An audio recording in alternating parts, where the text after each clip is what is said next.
ಜಿಲ್ಲೆಯ ಗಾಂಧಿನಗರದಲ್ಲಿ ನೆಲೆಸಿರುವ ಶ್ರೀ ತಾಯಮ್ಮ ದೇವಿ ಜಾತ್ರಾ ಮಹೋತ್ಸವ 3 ವರ್ಷಗಳಿಗೊಮ್ಮೆ ಅದ್ದೂರಿಯಾಗಿ ನಡೆಯುತ್ತಿದ್ದು, ಈ ವರ್ಷವೂ ಜಾತ್ರೆಯು ವೈಭವದಿಂದ ಮತ್ತು ಅದ್ದೂರಿಯಾಗಿ ನಡೆಯಿತು. ಜಾತ್ರೆ ಯಶಸ್ವಿಯಾಗಲು ಕಾರಣೀಭೂತರಾದ ಎಲ್ಲ ಸದ್ಭಕ್ತರಿಗೂ, ದಾನಿಗಳಿಗೂ ಮತ್ತು ಆನೆಗುಂದಿ ಮತ್ತು ಅಂಕಲಿ ಮಠದ ಶ್ರೀಗಳಿಗೂ ಶ್ರೀ ತಾಯಮ್ಮ ದೇವಿ ದೇವಸ್ಥಾನ ಸಮಿತಿಯ ಪರವಾಗಿ ಭಕ್ತಿಪೂರ್ವಕವಾಗಿ ಅಭಿನಂದನೆಗಳನ್ನು ಸಲ್ಲಿಸುತ್ತೇವೆ ಎಂದು ದೇವಸ್ಥಾನದ ಅಧ್ಯಕ್ಷರಾಗಿರುವ ಹುಸೇನಪ್ಪ ಸ್ವಾಮಿಯವರು ನಮ್ಮ ಕಿಷ್ಕಿಂಧ ನ್ಯೂಸ್ಗೆ ತಿಳಿಸಿದ್ದಾರೆ.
ಜಾತ್ರೆ ಮಹೋತ್ಸವದ ಒಂದು ನಡೆದು ಆ ಕಾರ್ಯಕ್ರಮದ ಬಗ್ಗೆ ಇವತ್ತು ಮಾಧ್ಯಮದ ಮುಖಾಂತರ ಎಲ್ಲ ಭಕ್ತಾದಿಗಳಿಗೆ, ಗುರುಗಳಿಗೆ ಅಭಿನಂದನೆಗಳ ಮತ್ತು ದಾನಿಗಳಿಗೆ ಅಭಿನಂದನೆಗಳನ್ನು ಹೇಳ್ತೇನೆ. ಯಾಕಂದರೆ ಆ ನಮ್ಮವ್ವ ತಾಯಮ್ಮ ದೇವಿ ದೊಡ್ಡ ತಾಯಿ, ಆದ ತಾಯಿಯಿಂದನೇ ಜಗತ್ ಕಲ್ಯಾಣಕ್ಕಾಗಿ ನಾವು ಏನಪ್ಪ ಈ ಜಾತ್ರೆ ಮಾಡ್ತಕ್ಕಂಥದ್ದು. ಹೆಂಗಪ್ಪ ಯಾವ ರೀತಿ ಅಂತಂದ್ರೆ ಇವತ್ತು ಆರೋಗ್ಯ, ಜನರಿಗೆ ಆರೋಗ್ಯ ಮತ್ತು ಮಳೆ ಬೆಳೆ ರೈತರಿಗೆ ಎಲ್ಲ ಏನು ಭಕ್ತಾದಿಗಳು ಸುಖವಾಗಿರಬೇಕು, ಚೆನ್ನಾಗಿರಬೇಕು, ದುಷ್ಟರನ್ನ ಸಮರ್ ಮಾಡದೆ ಆ ತಾಯಿಯ ಒಂದು ಶಕ್ತಿ.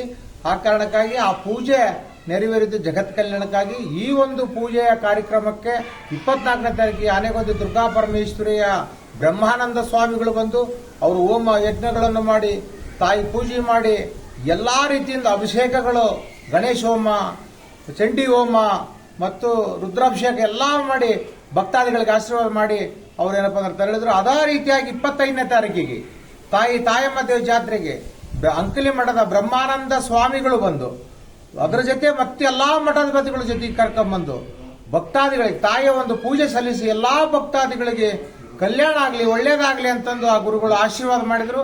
ಆ ಕಾರಣಕ್ಕಾಗಿ ಮತ್ತು ಎಲ್ಲರಲ್ಲಿ ನಾನು ಧನ್ಯವಾದಗಳನ್ನು ಹೇಳ್ತೀನಿ. ಯಾಕಂದ್ರೆ ಜಗತ್ತಿನಲ್ಲಿ ಮಾನವ ಬಹಳ ಶ್ರೇಷ್ಠವಾದ ಜನ್ಮ. ಆ ಕಾರಣಕ್ಕಾಗಿ ನಮ್ಮ ಕಾಯಕ ಎಷ್ಟು ಮುಖ್ಯ, ಪೂಜೆ ಪುರಸ್ಕಾರ ಹಿರಿಯರು ಹೇಳಿರ್ತಕ್ಕಂಥ ನಮ್ಮ ಹಿರಿಯರು ತೋರಿಸ್ಕೊಟ್ರ ಹಾದಿಯಲ್ಲಿ ನಡಿಬೇಕು, ಗುರು ತೋರಿಸಂತ ಹಾದಿಯಲ್ಲಿ ನಡಿಬೇಕು. ಆ ಒಂದು ತಾಯಮ್ಮ ದೇವಿಯ ಸದಾ ನಂಬಿದವರಿಗೆ ಕೈ ಹಿಡ್ಕೊಂಡು ಕಾಪಾಡತಾಳನ್ನಂತಂದ ನಂಬಿಕೆ ನಮಗಿದೆ. ಹಿರಿಯರು ಹೇಳ್ತಾರೆ, ಅದೇ ರೀತಿ ಕೂಡ ನಾವು ನಮ್ಮ ಜೀವನದಲ್ಲಿ ನಾವು ಕಂಡಿದ್ದೀವಿ. ನೀವು ಕೂಡ ಆ ತಾಯಿಗೆ ನಡ್ಕೊಂಡು ಎಲ್ಲಾ ರೀತಿಯಿಂದ ಚೆನ್ನಾಗಿ ಇರಬೇಕಂತಂದು ಇವತ್ತೇನಪ್ಪ ಅಂದ್ರೆ ಬಂದಂತ ಭಕ್ತಾದಿಗಳಿಗೆ ನಾ ಎಲ್ಲ ಅಭಿನಂದನೆ ಸಲ್ಲಿಸ್ತೀನಿ. ಜೈ ತಾಯಮ್ಮ.